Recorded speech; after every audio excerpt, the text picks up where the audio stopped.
Buenos días y muchas gracias por conectarse a este vídeo. Muchas gracias también a Sanofi por permitirme comentar con todos ustedes las últimas recomendaciones de EULAR para el tratamiento de la artritis reumatoide.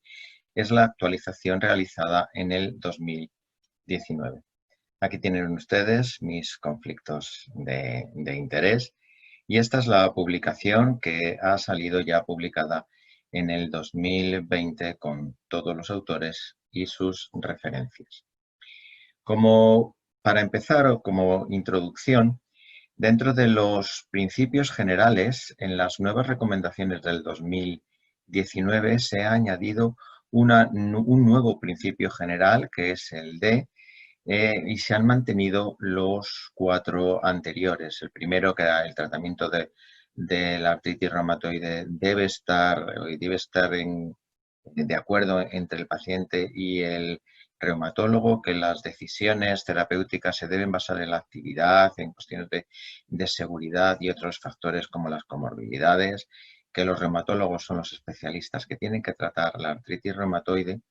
Y debido a que en algunos países hay un número limitado de fármacos de segunda y tercera línea que están financiados, pues se añade un principio que los pacientes, dado que esto es una enfermedad muy larga y con una supervivencia limitada de los tratamientos, los pacientes requieren el acceso a múltiples fármacos con diferentes mecanismos de acción, con vistas a que sean todos ellos financiados.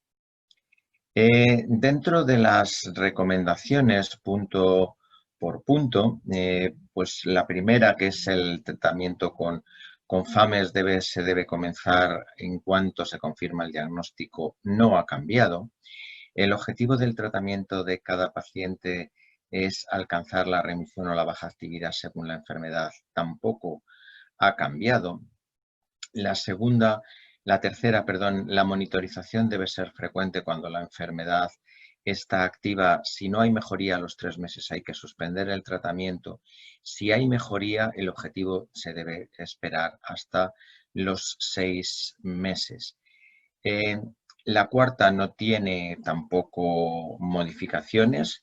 El metotrexato ha de ser parte de la primera línea estratégica de tratamiento. Sin embargo, aquí sí que se comentó y se discutió si con el uso o con la llegada de los biosimilares y los nuevos precios, si podía considerarse el empezar directamente con un fármaco biológico de primera línea. Aquí realmente no hay ensayos clínicos que demuestren que a largo plazo es una opción que es recomendable, y de hecho estudios como el Premier o como el Optima, por ejemplo, donde pacientes que no llegan al objetivo terapéutico a los 6 meses se les cambia a un FAME biológico más metotrexate, se ve que no hay diferencias con aquellos que empiezan directamente con el biológico. O sea que, en principio, no se decidió y no se votó por recomendar el inicio directo con un FAME biológico más un FAME clásico como el metotrexate. La recomendación número 5 tampoco cambia. En los pacientes en los que está contraindicado el metotrexate, la leflunomida o la salazepirina se pueden utilizar. Se discutió si incluir la hidroxicloroquina y se desechó por su baja efectividad comparado con estos fármacos anteriores. La recomendación número 6 tampoco cambia. El uso de glucocorticoides se debe considerar al inicio como terapia puente y reducirlo lo más pronto y lo más rápido posible. De hecho, se ha demostrado en varios ensayos que el uso de metotrexate más glucocorticoides es similar al uso de metotrexate más un fármaco biológico en artritis de reciente comienzo. La recomendación 7 tampoco cambia. Si el objetivo terapéutico no se consigue con la primera estrategia y en ausencia de factores de mal pronóstico, se debe considerar el uso de otro FAME sintético. Aquí se discutieron los factores de riesgo porque es algo que es muy debatido. Sin embargo, para rechazar una recomendación previa, ya que ya ha sido aceptada previamente, debe haber un consenso de más del 75% de los panelistas y aquí no se llegó. Por lo tanto, aunque se aceptan esa lista de factores pronósticos, probablemente es algo que es cuestionable. La recomendación número 8 sí que hay una novedad. Si dice o ha quedado escrita, si el objetivo terapéutico no se consigue con el primer FAME clásico y hay presencia de mal factores de riesgo o factores de mal pronóstico, se debe añadir un FAME biológico o un FAME dirigido. En la anterior, si se acuerdan, aunque aceptaba las dos posibilidades, recomendaba el uso de un FAME biológico debido a que había mucha más experiencia y su uso estaba generalizado. Sin embargo, hoy en día tenemos ya mucha experiencia con los FAMES dirigidos, con los Target Therapies. Por lo tanto, esto en las nuevas recomendaciones se ponen al mismo nivel. La recomendación 9 no se cambia. Los FAMES biológicos y los FAMES dirigidos de preferencia han de usarse en combinación asociación con un FAME clásico, principalmente metotrexate. Sin embargo, en aquellas situaciones en las cuales no es posible el cotratamiento, es más ventajoso utilizar o un inhibidor de la interleuquina 6 o un fármaco dirigido. Sin embargo, la evidencia es superior para el uso de un inhibidor de la interleuquina 6 que para un FAME dirigido. La recomendación número 10 sí que cambia. Si el tratamiento con un FAME biológico o un FAME dirigido falla, se debe considerar el uso de otro FAME biológico o otro FAME dirigido.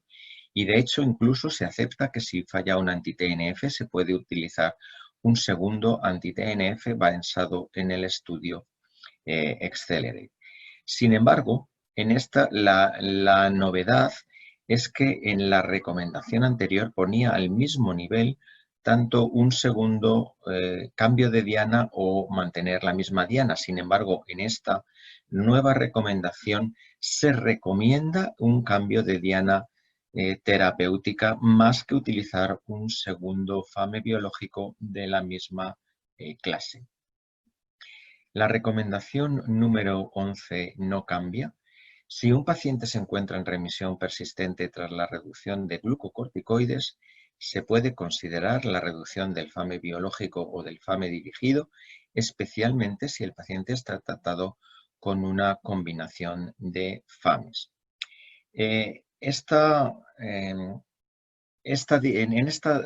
recomendación se discutió mucho si se debería incluir también la baja actividad en aquellas situaciones en las cuales se podía bajar o hacer un desescalaje del tratamiento con FAMES. Sin embargo, no hubo consenso suficiente y se queda, como ven, la remisión persistente, al menos 6 meses. La última, la recomendación 12, no cambia. Es si un paciente se encuentra en remisión persistente, debería considerarse la reducción de los FAMES sintéticos.